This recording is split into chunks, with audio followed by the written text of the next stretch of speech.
j'ai une fille handicapée, hein, trisomique. Au niveau parental, c'est toujours assez difficile d'avoir un enfant handicapé, donc il faut être déjà très fort dans le couple, ce qui est mon cas et celui de mon épouse, parce qu'il y a beaucoup de divorces dans les mois, voire dans les 3 ou 4 ans qui suivent.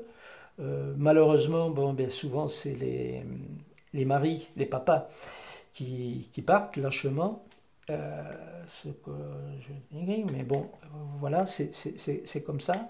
Parcours à l'époque très difficile, dans le sens où, bon, c'était pas très connu.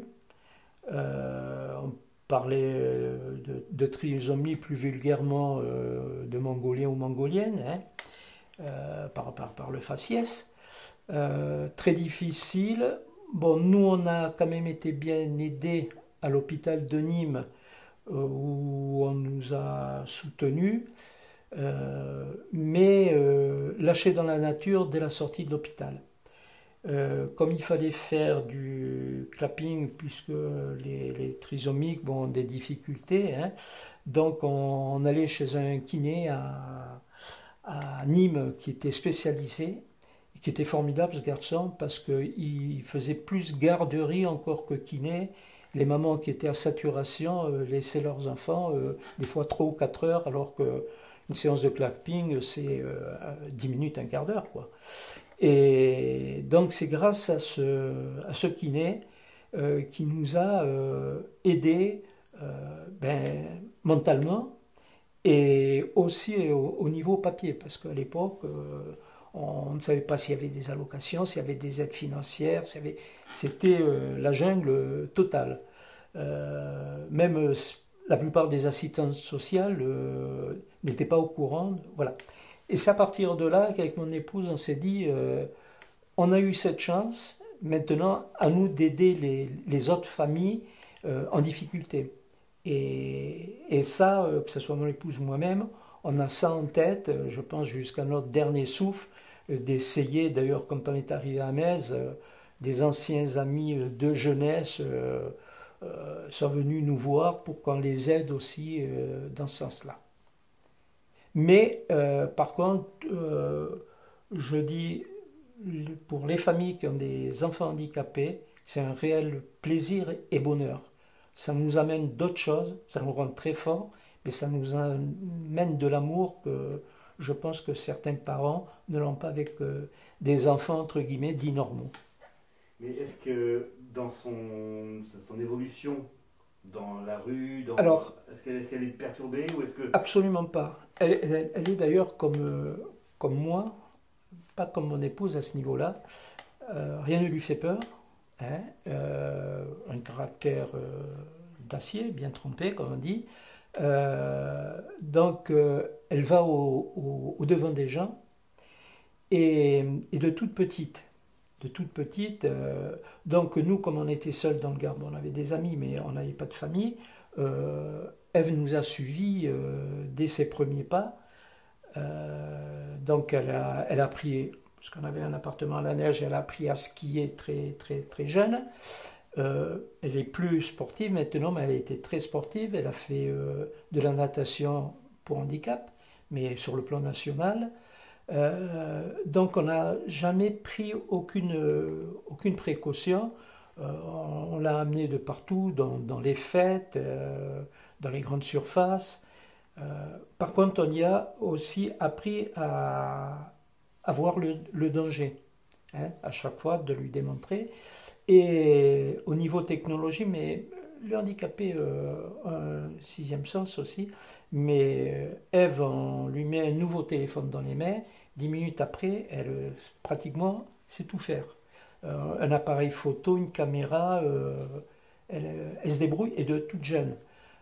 Voilà, on a cette chance là. Alors, chance, ou peut-être parce qu'on l'a éduquée comme ça, voilà, tout en prenant des précautions, on l'a laissé vivre sa vie. Le conseil que j'ai toujours amené aux familles qui voulaient garder leurs enfants chez eux, je leur ai dit non. Parce que en catastrophe, quand les enfants ont 50 ans, que les parents entre 70 et 80 ans. Trouver une place en établissement, c'est une vraie galère et c'est pas sûr que la personne puisse s'adapter. J'ai été obligé de m'occuper de quelques cas, c'est un vrai désastre. C'est un vrai désastre. Donc c'est de conseiller aux parents, dès le plus jeune âge, au moins dès les 12-15 ans, c'est de les mettre en établissement. Et déjà 12-15 ans, c'est difficile pour qu'ils s'adaptent à la vie collective. Parce que la vie collective, c'est affreux. Je souhaite à personne valide d'être obligé en collectivité. Surtout, je vois comme ma fille, les AT et le foyer, c'est les mêmes personnes. Donc ils sont ensemble toute la journée, le soir, il n'y a que la nuit. Bon, donc c'est très difficile à vivre. Et là, bon, elle était en IME dès l'âge de 8 ans, mais elle a été en école primaire, publique, et ensuite chez les sœurs à Uzès 2 ans, et après elle est rentrée en IME, et ensuite après IME, IM Pro, et foyer et ESAT. Et elle se débrouille toujours. Ça fait presque 8 ans. On lui a appris de Saint-Martin-de-Londres à prendre le bus jusqu'à Montpellier. Ensuite, de prendre le tram jusqu'à la place de la Comédie, de descendre et de reprendre un autre tram jusqu'à Saint-Jean-de-Védas. Et là, on la récupère. Je veux dire, voilà, on a pris des risques, c'est sûr, mais on l'y a pris. Alors au début, en le faisant le trajet avec elle, et ensuite, en surveillant. La première fois, à la place de la Comédie, j'étais planqué derrière le bassin, surveillé comment elle allait se débrouiller. Voilà, donc on a cette chance, oui. Mais aussi mettre en garde certaines familles, alors qui par contre veulent trop lancer leurs enfants dans la vie normale. Avec mon épouse, on a toujours dit, on a une personne handicapée, on l'aura toujours. D'accord ? Et une personne handicapée peut faire beaucoup de choses, mais ne peut pas tout faire. Et je prends toujours l'exemple le plus bête, c'est, et on a eu l'exemple, puisque ma fille a fait de la danse classique, même très jeune, c'est l'exemple de l'enfant, garçon ou fille, qui va aller jouer dans une équipe, mettons de foot, où l'équipe, que ce soit les dirigeants ou les enfants, accepte la personne handicapée, on lui met un beau maillot, on lui met les chaussures et tout, mais à l'entraînement, il en fait plus ou moins partie, et à tous les matchs, il est sur le banc de touche, et il ne touchera jamais un ballon, parce qu'il risque de perturber le match ou de faire perdre le match. Je dis, moi, ces familles-là, votre enfant n'a pas lieu d'être dans ce club-là.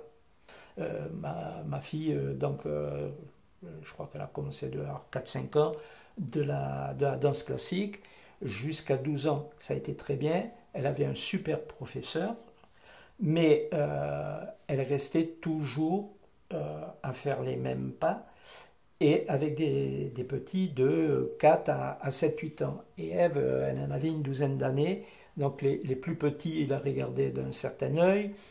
Dans les spectacles, on mettait de plus en plus Ève derrière, donc on a remercié cette dame de s'être énormément occupée d'Ève, mais on a dit, il faut qu'elle passe à autre chose. Voilà.